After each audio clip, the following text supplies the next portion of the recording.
보이던 얼굴빛이 변하고 그 생각이 번민하여 넓적다리 마디가 녹는 듯하고 그 무릎이 서로 부딪힌지라. 아멘. 할렐루야. 할렐루야. 아멘. 하나님의 은혜를 찬양하고 높여드립니다. 오늘도 예배드리시는 모든 넘치는 교회 귀한 가족들 여러분께 하나님의 놀라운 은혜가 가득하시기를 주의 이름으로 축복합니다. 땡스기빙 여러분 잘 보내셨습니까? 올해는 연회와는 참 다른 분위기 속에서 추수감사절을 보낸 것 같습니다.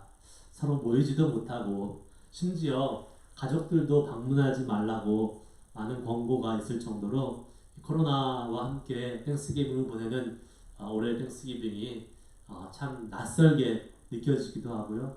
또 뭐 블랙 프라이데이나 이번 주말에 이렇게 밖에 나가 보면 정말 이게 땡스기빙 연휴가 맞나 할 정도로 한산하고 쇼핑몰도 좀 이렇게 붐비지 않았던 그러한 것을 보게 되었습니다. 여러분들 어떠셨습니까? 참 이상하지요. 제가 목회 칼럼에도 썼듯이 어쩌면 하나님께서 이번 기회에 이 연말을 맞이해서 대강절을 맞이해서 예수님이 오시는 이때 너무 쇼핑이나 이런 것에 들뜨지 않고 좀 차분하게 주님을 묵상하고 하나님을 더 깊이 생각할 수 있는 그러한 은혜의 시간을 허락해 주시는구나 라는 생각을 또 한번 해보게 됩니다. 크리스마스는 곧 쇼핑이라고 생각하는 사람들이 너무 많잖아요. 그게 아니라 정말 쇼핑이 아닌 주님을 향한 우리의 마음을 모으고 또 집중하고 더 우리 주변을 돌아볼 수 있는데 우리가 함께 마음을 쏟을 수 있는 그런 대강절 첫 번째 주일이 될 수 있기를 주의 이름으로 축원합니다. 오늘 말씀의 제목은 중단된 잔치라는 말씀의 제목으로 함께 은혜를 함께 나눠보려고 합니다. 여러분은 요즘 무엇을 가장 많이 의존하고 있는 것 같습니까? 우리의 삶이 어디에 가장 많이 의지되고 있는 것 같으세요? 디펜드 된다 그러죠. 디펜드. 뭐에 가장 여러분들 디펜드하고 계십니까? 다른 말로 하면 그것이 가장 우리의 삶에 있어서 중요한 것이겠지요. 여러분의 삶에 있어서 가장 중요한 것은 무엇입니까? 아마도 지금 이 시대에 특별히 집에서 일을 하고 집에서 공부하고 집에서 쇼핑하고 이 집에서 이 모든 것을 해야 되는 이 상황 속에서 가장 중요하게 생각하는 것이 아마 인터넷이 아닐까라는 생각을 하게 됩니다. 저희 집에 가끔 인터넷이 먹통이 되는 경우들이 있었습니다.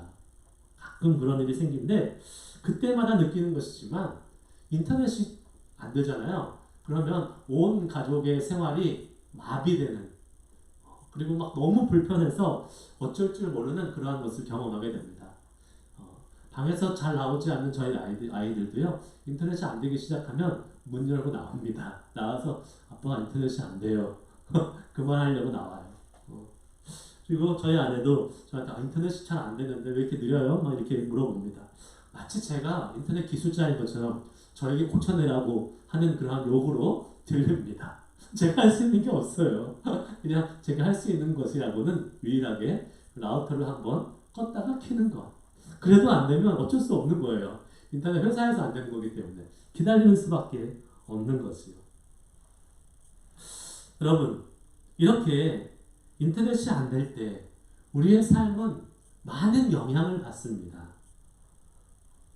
우리가 뭘 계획했습니다. 직장에서 컨퍼런스를 계획하고 회의를 계획했는데 집에서 일할 때 인터넷이 안 되면 어떻게 돼요? 회의를 할 수 없는 거예요. 요새는 우리 가정주부들은 인터넷에 나온 그 레시피를 보고 많이 요리를 하는 것 같아요. 근데 인터넷이 안 되면 어떻게 하겠습니까? 요리를 못 하는 거예요. 맛있는 요리 못 먹는 거예요. 그냥 그 주부의 손맛으로 먹어야 되는데 손맛을 믿을 수 있습니까? 요새 요새 그냥 다 인터넷을 보고 그것을 보고 다 이렇게 레시피 따라서 하지 않습니까? 그래서 맛있는 걸 먹는 거 아니겠습니까? 여러분, 인터넷 하나만 안 돼도 우리의 삶이 우리의 계획대로 우리의 생각대로 되지 않는 것이 바로 현실인 것입니다. 공부도 못하고요. 일도 못하고요.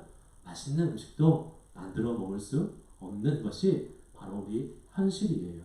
우리의 마음대로 되지 않는 경우가 얼마든지 생길 수 있다는 사실입니다. 이렇게 인터넷 하나만 되지 않아도 우리 개인의 삶에 문제와 불편함들이 생겨나고 우리가 우리의 계획한 대로 우리의 삶을 컨트롤할 수 없는 상황에 처하기 쉽다는 거예요. 그런데요, 여러분, 오늘 본문 말씀의 주인공은 누구죠? 벨사살 왕입니다. 바벨론 제국, 당시 고대 근동 그 지역의 거대한 제국을 다스렸던 벨사살 왕이에요. 그 왕에게, 그 거대한 제국의 왕에게 불편한 것이 뭐가 있겠습니까? 두려운 것이 뭐가 있겠습니까? 못할 일이 무엇이 있겠습니까? 아쉬울 것이 무엇이 있겠어요? 자신이 원하면 무엇이든지 할 수 있고 자신이 원하면 무엇이든지 자신이 마음 먹은 대로 이루어낼 수 있는 사람이 바로 이 벨사살 왕이었습니다. 그런데 오늘 본문에 보면 그 벨사살 왕이 두려워 떨며 어찌할 바를 모르는 상황을 맞이하게 되는 것을 보게 됩니다. 그 수많은 권세와 권력과 또 수많은 그 지혜자들을 두고 있었던 이 벨사살 왕이 아무것도 할 수 없어서 사시나무 떨듯이 오금이 저리며 두려워 떨고 있는 모습을 오늘 본문 말씀을 통해서 볼 수 있다는 사실입니다. 여러분, 한 나라의 거대한 제국의 이 왕도 이렇게 자기가 컨트롤할 수 없는, 자기가 제어할 수 없는, 자기의 생각과 계획대로 할 수 없는 아주 위기의 상황에 처한 것을 볼 때에 하물며 우리 개인들은 그러한 상황을 맞이하지 않는 자는 보장을 할 수 있겠습니까? 그런데 오늘날 많은 우리의 문화들이나 우리의 사상들이 우리의 인간의 능력을 높이 부각시키고 과대 포장을 하고 있습니다. 우리가 모든 것을 할 수 있다. 우리가 모든 우리의 삶의 주인이다. 우리는 다 해낼 수 있다라는 것을 강요하고 있습니다.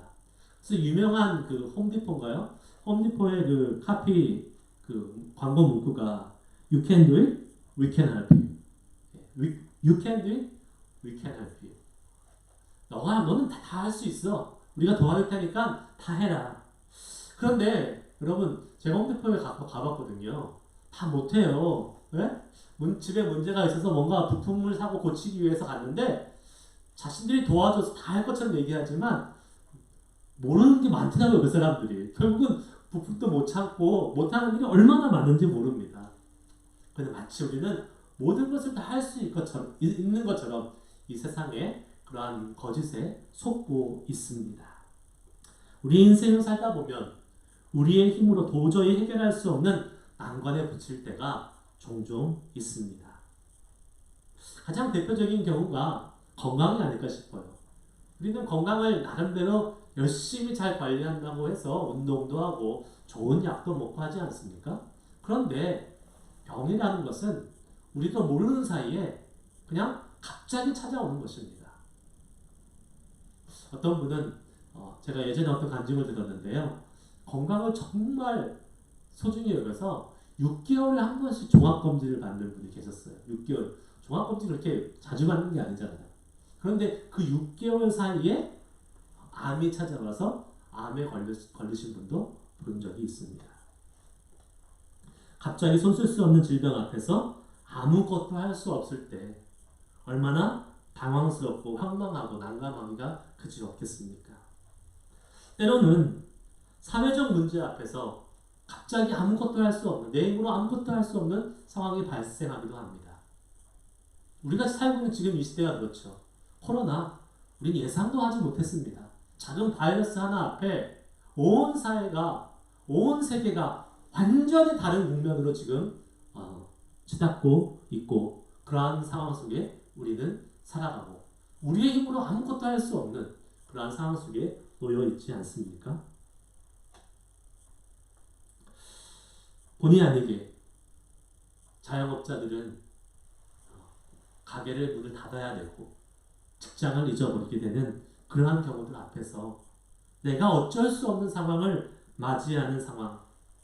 여러분, 우리가 아무리 계획하고 아무리 생각하고 아무리 노력한다 할지라도 내 힘으로 될 수 없는 상황이 얼마든지 우리 앞에 있다는 것을 우리는 인정하고 살아가야 된다는 것입니다.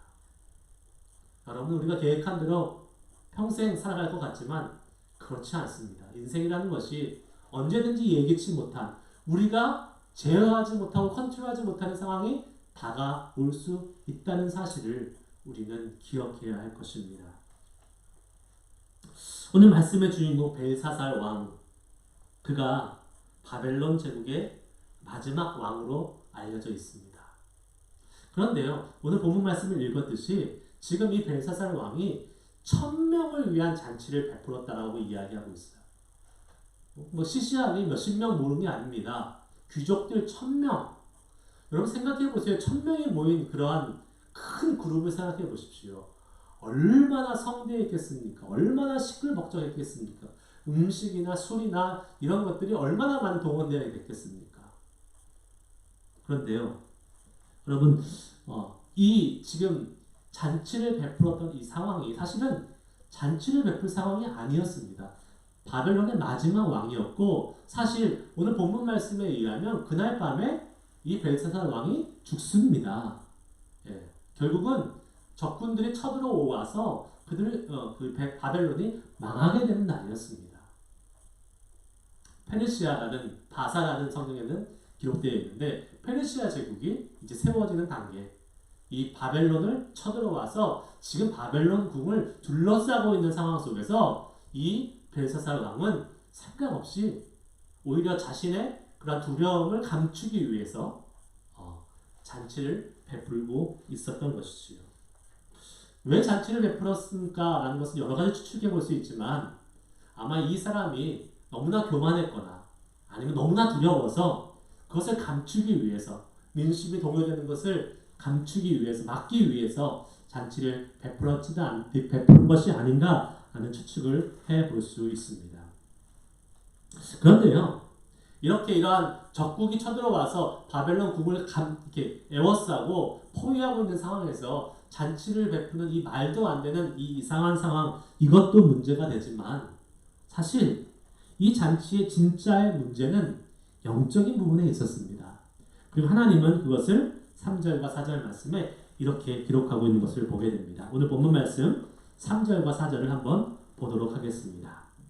이에 예루살렘 하나님의 전 성소 중에서 탈취하여 온 금그릇을 가져오매 왕이 그 귀족면 느부갓네살 왕 때 유다를 멸망하고 그 예루살렘 성전에서 빼앗아 온 성전의 성물들, 성전의 그릇들을, 금과 은으로 된 그릇들을 가져오라고 이야기합니다. 그리고 그 하나님께 예배하려고 썼던 그것을 바로 자신들이 잔치에 사용하는 술을 담아 먹는 술 그릇으로 사용하는 그러한 일을 벌이게 되는 것입니다. 여러분, 이것이 하나님 앞에 얼마나 불경하고 하나님을 모독하는 일이 아니겠습니까? 하나님을 모욕하는, 거룩한 하나님의 성물을 이방의 나라의 잔치의 술잔으로 사용하는 것, 하나님을 무시하고 모욕하는 일이었습니다. 왜 그렇습니까? 단순히 그것에 술을 따라 먹은 것이 문제가 아니라, 술을 따라 먹으면서 그들이 어떻게 합니까? 그들의 신, 금, 은, 구리, 쇠, 나무, 돌로 만든 신들을 찬양했다라고 기록하고 있는 것을 보게 됩니다. 무엇이에요? 이스라엘의 야훼 하나님, 그 신은 우리가 멸망시켰던 그러한 신이다. 우리가 섬기는 이 금, 은, 금, 구리, 쇠, 나무, 돌로 만든 이 신들보다 하찮은 신이다라는 것을 지금 선언하면서 지금 하나님을 모욕하고 있는 것입니다. 그렇기 때문에 그 하나님의 그 성전에서 사용하던 그 그릇을 우리는 마음대로 술을 마시고 이렇게 우리가 마음대로 해도 괜찮다라고 술에 취해서 하나님을 모독하고 있는 것이지요. 여러분, 이 벨사살 왕의 모습이 우리의 모습과는 정확하게 일치되지는 않을 수 있습니다. 왜냐하면 우리는 이렇게 대놓고 하나님을 모욕하지는 않기 때문에 그렇습니다. 우리는 하나님을 믿는 사람이기 때문에 대놓고 하나님을 이렇게 불경스럽게 하거나 하나님을 모독하는 일을 우리의 말이나 행위로 잘 하지는 않습니다. 그런데 과연 우리의 삶에 있어서 하나님을 모욕하는 일이 없을까요? 그렇지 않다라고 생각이 됩니다. 우리의 삶의 태도를 통해서 이렇게 말과 행동이 아니라 삶의 태도, 삶의 모습을 통해서 우리도 하나님을 모욕하는 그러한 삶을 살고 있지 않는지 한번 돌아볼 필요가 있습니다. 그래서 이렇게 생각해 보면 됩니다. 과연 우리가 중요하게 여기는 것들 중에서 하나님의 위치가 어디에 있느냐는 것이에요. 하나님이 여러분 우리의 삶에서 많은 소중한 것들이 있지 않습니까? 중요한 것들이 있잖아요. 우리 가족 중요하지요. 코로나 시대에 우리 건강 중요하지요. 우리의 그런 직장 중요하고요. 또 사람들과의 관계 다 중요합니다. 그런데 여러분 이 여러 가지 중요한 것들 중에서 하나님은 어디에 위치하고 계십니까? 하나님이 가장 소중하다면, 하나님이 가장 중요하다면 하나님은 늘 가장 우선순위에 있어야 될 줄 믿습니다. 그런데 늘 하나님이 우리의 가족보다 밀리고 우리의 직장보다 밀리고 우리의 건강보다 밀리고 있다면 그것은 우리가 하나님을 모독하는 행위가 아닐까요? 하나님이 가장 중요하다고 생각하는데 그 하나님이 중요하다면 그 하나님을 가장 먼저 선택하고 그 하나님을 가장 먼저 가장 소중한 곳에 놔야 되는데 그렇게 하지 않고 다른 것들 다 돌보고 다른 것들 다 신경 쓴 다음에 그 다음에 시간이 날 때 하나님을 찾는다면 우리는 과연 하나님을 가장 소중하다고 생각하는 사람일까요? 말은 하나님을 소중하다고 생각하지만 실제의 삶에 있어서는 하나님을 저 뒤로 밀어놓는다면 그것이야말로 하나님을 모욕하는 일이 아닐까 라는 생각을 해봐야 될 것입니다. 누군가가 쓴 글에 이런 글이 있습니다.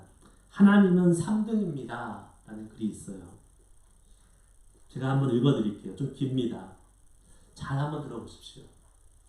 1등은 내가 하고 싶은 일, 2등은 내가 해야 하는 일, 3등은 내가 하나님을 만나는 일. 내가 하고 싶은 일 다 하고 내가 해야 할 일 다 마치고 그 후에 여유가 있으면 나는 하나님을 만나줍니다. 하나님은 3등입니다. 나에게 어려운 일이 생겨도 내 힘으로 한번 해보고 그래도 안 되면 가까이 있는 사람에게 도와달라고 도움을 청하고 그나마도 안 될 때는 나는 그때 하나님을 불러봅니다. 하나님은 3등입니다.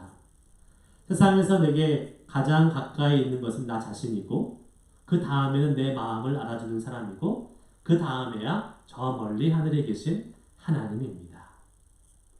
하나님은 3등입니다. 그런데 하나님께 있어서 나는 1등입니다. 무슨 일이 있어도 내가 부르기만 하면 도와주십니다. 내가 괴로워할 때, 고통의 때에는 만사를 제쳐놓고 달려오십니다. 아무도 내 곁에 없다 생각될 때 홀로 내 곁에 오셔서 나를 위로해 주십니다. 나는 하나님께 언제나 1등입니다. 나도 하나님을 1등으로 생각했으면 좋겠습니다. 만사를 제쳐놓고 만나고 삶의 숱한 고비 때마다 손을 꼭 붙잡는 내게 1등으로 가까이 계신 분이 하나님이셨으면 좋겠습니다. 내게 1등이신 하나님을 나도 1등으로 모시고 싶습니다. 내 인생에 있어서 하나님은 몇 등입니까? 야단 맞기 전에 우리도 하나님을 1등으로 만들어 봅시다. 라는 그런 글이 있습니다. 여러분의 삶에 있어서 하나님은 몇 등이십니까? 과연 하나님이 가장 소중한 분이라면 하나님은 언제나 우리에게 1등이 되어야 될 줄 믿습니다. 그런데 우리 입으로는 또 우리의 신앙 고백으로는 하나님은 1등이야 라고 고백하는데 왜 하나님은 자꾸 우리의 우선순위에서 우리의 직장에 밀리고 우리의 가정에 밀리고 우리의 건강에 밀리고 우리의 관계에 밀리고 있습니까? 하나님이 우리의 삶의 1등이 아니라면 그것은 하나님을 모욕하는 벨사살 왕과 다를 바가 없는 것입니다. 보아라. 금, 은, 구리, 쇠, 돌, 나무로 만든 이 신들이 먼저고 그리고 하나님은 그 다음이다 라고 생각해서 하나님의 성전의 기명을 가지고 술을 마시는 벨사살 왕과 우리의 모습이 다를 바가 무엇이 있겠습니까? 그래서 하나님은 10계명의 제1계명으로 이것을 말씀하지 않으셨습니까? 출애굽기 20장 3절 말씀에 나 외에 다른 신들을 내게 두지 말라. 다른 신들. 하나님 앞에 있는 모든 것들은 바로 다른 신, 우상이 된다는 사실을 우리는 명심해야 될 것입니다.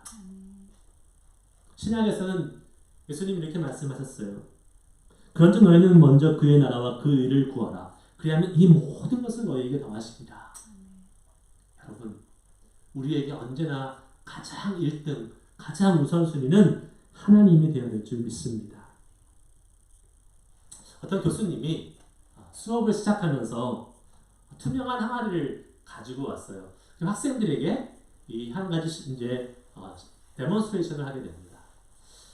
투명한 항아리를 놓고 거기에 큰 돌들을 이렇게 채워 넣기 시작합니다. 가득 채웠어요. 그리고 학생들에게 물어봅니다. 여러분, 지금 항아리가 가득 찼습니까? 라고 물어보니까 학생들이 네, 가득 찼습니다. 라고 다 같이 대답했어요. 그러니까 이 교수님이 아닙니다. 가득 차지 않았습니다. 라고 하고 그 다음에 거기에다가 작은 자갈들을 이렇게 다시 채워 넣습니다. 큰 돌들 사이에 자갈이 이렇게 들어가더라고요. 그리고 다시 묻습니다. 이 항아리가 가득 채워졌습니까? 학생들도 이제 아는 거예요. 아니요, 가득 채워지지 않았습니다. 라고 얘기하니까 네, 맞습니다. 그리고 나서 이제 모래를 그 사이에 항아리에 붓기 시작합니다. 모래가 가득 찼습니다. 여러분, 여기 이제 가득 찼습니까? 물어보니까 학생들이 아니요, 아직도 안 찬 것 같습니다. 라고 대답을 했습니다. 왜냐하면 항아리 옆에 물이 이렇게 갤런으로 이렇게 있었기 때문에 그렇습니다. 물을 이렇게 막 부었어요. 그리고 나서 교수님이 물어봤습니다. 이제 항아리가 꽉 찼습니다. 여러분, 이것이 의미하는 것이 무엇일까요? 이렇게 물어보니까 어떤 학생이 손을 탁 들고 이야기했어요. 교수님이 하시는 것은 아무리 우리의 삶이 바빠도 여러 가지 일들이 가득 차 있어도 여전히 여유는 있고 여전히 틈새는 있다라는 것을 말씀해주기 위해서 그런 것입니다. 라고 대답했더니 교수님이 아닙니다. 제가 여러분에게 보여주고 싶었던 것은 이것이 의미하는 것은 큰 돌을 먼저 넣지 않으면 절대로 큰 돌을 넣을 수 없다라는 사실입니다. 여러분, 하나님을 먼저 놓지 않으면 절대로 하나님을 우리의 삶에 넣을 수가 없습니다. 하나님이 가장 크고 소중하다면 그 하나님을 먼저 우리의 삶에 자리 잡게 하시길 바랍니다. 나의 가족, 건강, 직장, 여러 가지 그 일들을 먼저 놓은 다음에 그 크신 하나님을 놓을 자리가 없다니까요. 하나님은 그러한 분이세요. 그 크신 하나님은 우리의 가족, 건강, 우리가 생각하는 소중한 것들을 다 담고 계신 분이에요. 그렇기 때문에 그 하나님을 놓으면 그 자갈, 모래, 물, 이 모든 것이 다 들어올 수 있는 것처럼 하나님을 가장 소중한 곳에 놓고 가장 1등에 놓으면 먼저 하면 그 나머지 것은 자연스럽게 채워지게 된다는 사실을 기억하시길 바랍니다. 여러분, 하나님이 우리의 최우선순위가 되시기를 간절히 축복합니다. 그렇지 않으면 하나님을 모욕하는 거예요. 벨사살 왕이 하나님을 모욕하지 어떤 일이 벌어집니까? 5절에서 6절을 보시기 바랍니다. 그때 사람의 손가락들이 나타나서 왕궁 촛대 맞은편 석회벽의 글자를 쓰는데 왕이 그 글자 쓰는 손가락을 본지라. 이에 왕이 즐기던 얼굴빛이 변하고 그 생각이 번민하여 넓적다리가 녹무듯하고 그 무릎이 서로 부딪힌지라. 아멘. 잔치가 베풀어지던 그러한 상황 속에서 사람들이 먹고 마시고 놀고 취해 있는 상황에 벼랑간 왕궁 앞에 있는 석회벽에 손가락들이 나타나서 글씨를 쓰기 시작한 것입니다. 얼마나 놀랐겠습니까? 얼마나 놀랐겠어요. 손가락이 공중에서 글씨를 쓰는 거예요. 페르시아 군대가 쳐들어와도 까딱하지 않고 잔치를 베풀고 있었던 이 강심장이었던 벨사살 왕도 너무나 두려워서 오늘 본문 말씀이 뭐예요? 얼굴빛이 변하고 넓적다리가 녹는 듯하고 무릎이 막 부딪혔다 라고 기록되어 있는 것을 보게 됩니다. 아무것도 자기가 할 수 없는 무슨 글씨인지도 모르고 무슨 영문인지도 모르고 그 뒤를 읽어보면 바벨론의 지혜자들을 다 불러다가 저걸 해석하고 알려달라고 해도 아무도 알지 못하는 상황. 자신의 능력으로, 자신의 권세로, 그 나라의 힘으로도 할 수 없는 상황이 지금 벨사살 앞에 펼쳐진 것입니다. 우리가 통제하고 주관하지 못하는 상황이 온다라는 거예요. 하나님을 모욕할 때.